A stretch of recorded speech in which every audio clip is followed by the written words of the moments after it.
Hello and welcome to the garden. Today is a gorgeous day. We have very spring-like weather today. It's in the 60s Fahrenheit. It's absolutely lovely. I don't have any big projects today, but I did want to update you on a little project that I did the other day, and I have some clips of me doing it. I actually moved a few of my perennial phlox plants to kind of change things up. I wanted to open up another area for some more pollinator space, and so I actually took out I have 3 perennial phlox. I took them out and actually put them into containers. So I will roll some of that now.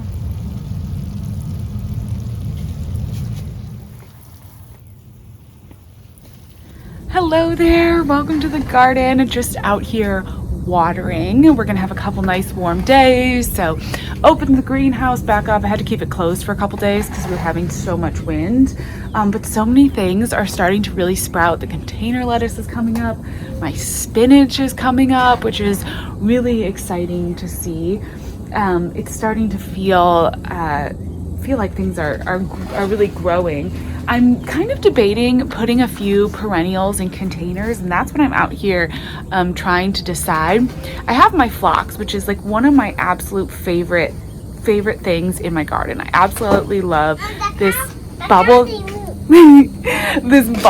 pink phlox that I have, and I have it growing in ground. I've been growing it in ground a bunch, but I'm thinking now I might actually move it into a couple containers, so I may start that process today. I've got 3 clumps of it, so there's a clump over here, and then there's a little one and a little one, and so I'm thinking I may try to carve out space. There's a couple of containers that are open, and I think I'm gonna actually dig it up. This is a good time if you're gonna transplant anything like this.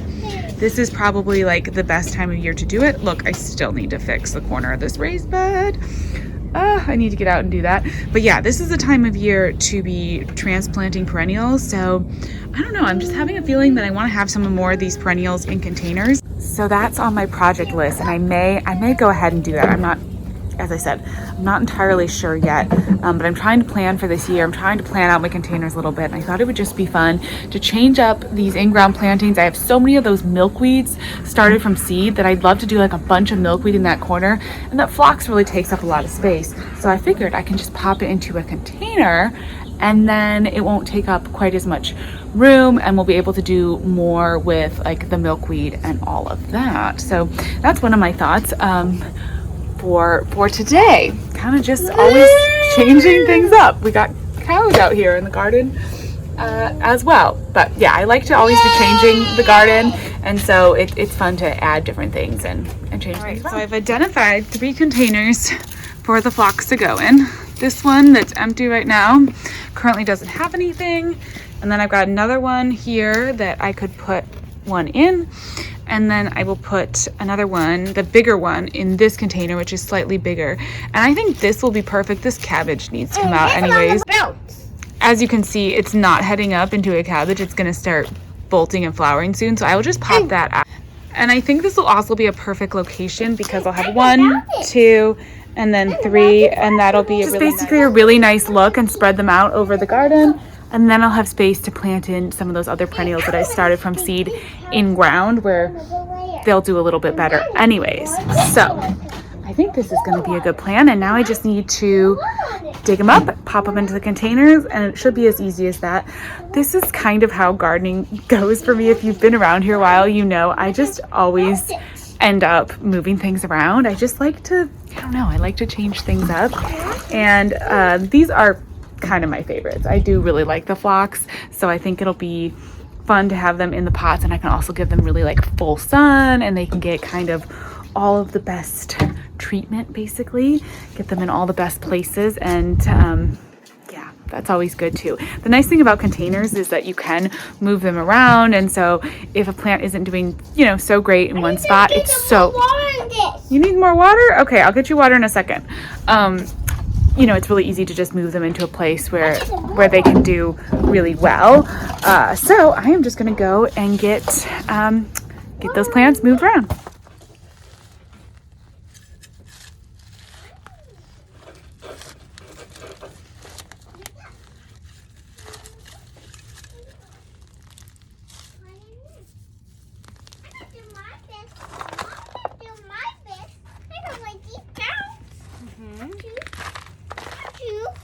I can watch you. Okay, you can watch. Whoa, that's one big dirt, Mama. One big dirt. And here. Here I do that blue bits. Like blue bits. Also, the body, those cans come. Like that cans. I got all of these parts. But all make us those parts. All right, so that turned out to be a little bit of a project. I had to get the big shovel out and try to move all these guys. It was a little tricky, but I've got everything watered in now in their new containers, and I kind of really love it. I think it's going to be really pretty. I think the phlox are going to do really well, and I'm kind of loving having some of these perennials in containers, and then now I'll have an area to do a big like pollinator bed over here with the with all of the milkweed, and then I'm gonna put some basil in there and some zinnias as well. Not that the phlox aren't beautifully wonderful for pollinators, because pollinators do love them, but that's not really till mid to end of summer that they start blooming. So this way we'll be able to have the whole pollinator area kind of up and going, kind of a fresh start. It'll just be a fun little project to do and kind of area to set up. And I think the phlox are gonna be really beautiful in these containers, and that'll also cut back on how many annuals I need to buy from the garden center, because it does get kind of expensive, especially in this area, to buy a bunch of annuals from the garden center. It's not cheap. So let me show you how they look in containers, because I think they already look very pretty. Is the big phlox in the nice big container. I think that's really pretty. I think that's going to be a beautiful addition. It's going to fill up this area. Excuse all the stuff in the back. We're in the middle of playing out here, but yeah, I think that's going to be perfect. And then here in the smaller pot, and my daughter's been playing the truck, but in the other smaller pot, I think that's gonna be really nice too. So I will keep you posted over the season about how the phlox does in containers. It's not a perennial that I have ever grown for a long season in a container, so I'm not totally familiar with how it does in a container. I may give it, I usually fertilize my containers about once a month in the summer with just a real mellow, like a fish fertilizer or something. Nothing super intense, but just to give them a little bit of a boost. Because the container perennials aren't in the ground, they don't have as many nutrients during the growing season, so they just need a little bit of extra help as well. So it's been a few days and they are looking super good. A little bit of nipping from that frost we got, but nothing too bad. And I think this is going to be perfect. So I've got one here, and then the other two are looking really, really healthy. And these are going to be prime spots for them. They're going to get a lot of sunlight, basically full sun in this area. These containers basically get full sun, so that'll be perfect for them. And I think they'll be a nice height too, because they come up about like, I don't know, 2.5, 3 feet. So that'll be beautiful. And I'm really happy that they've adjusted to life in the containers really well. The nice thing about doing transplanting this time of year, the plants aren't super mature yet, so they tend to handle it better, and then the temperatures and weather are really good too. So it's, 60 today, but that's still totally fine for the plants. It's not going to be too hot, and I've been watering them and they're just looking great. So now I've got to plan out this little space and figure out, I think I'm going to put the milkweeds in here, some zinnias, and so I want to kind of lay out the bed and get started my plans, because I'm going to be starting my zinnias. I'm going to start a bunch of them inside just to kind of help. Like in yesterday's video, I was talking about the slugs and snails that I have and how I've been starting things inside to help with that. So I need to kind of look at my spaces now and figure out how many I need to start inside. Of course, I'll probably end up starting more than I need, but this way I can kind of evaluate. I think I'm basically gonna do this section in like 5 different spaces. So this is my little pollinator perennial area. I've got some black-eyed Susans over there, a couple over there, and I'll probably do blue spice basil, milkweed, zinnias in the middle with some sunflowers along the back, milkweed, and then some more basil and the black-eyed Susan. And I think that's gonna be a really pretty layout for this area. So I want to wait a little bit longer until I plant out the milkweed. It's still not super mature.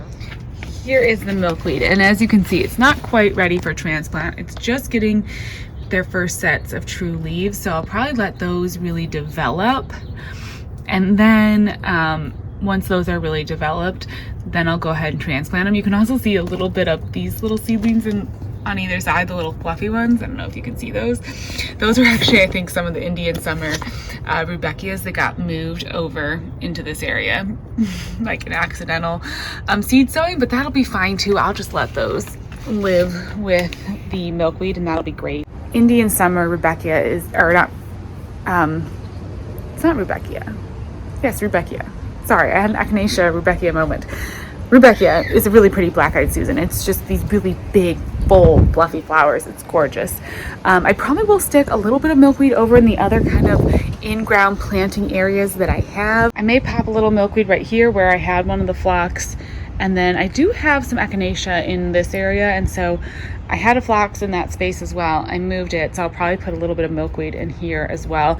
And that'll just kind of tie the whole garden in together, which I think will be really nice. But that is the plan.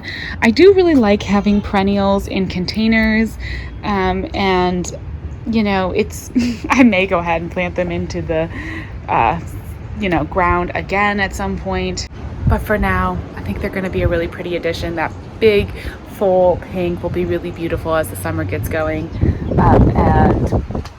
and I think they're going to be really nice. So that was just a little update I wanted to share with you, moving things around as I always end up doing. But that's the fun part about your garden, is you get to do whatever you want, move whatever you want, wherever you want it to go. Do not worry about it. Just have fun. If something doesn't work, you know, if I don't like them in the containers, I'll just plant them back in the ground again. That big phlox, I think I've moved like 3 or 4 times now. And it's a super tough plant. It's a super hardy plant. I always just feed it, water it, and it does just fine. It handles all the moves. It's a very well-traveled and very hardy plant. So, gorgeous day today. I'm probably just going to end up sweeping out here and spending some time enjoying this lovely weather because it is so beautiful. And anyways, I will see you tomorrow for one final day of our spring garden week. All right, I'll talk to you later. Bye-bye.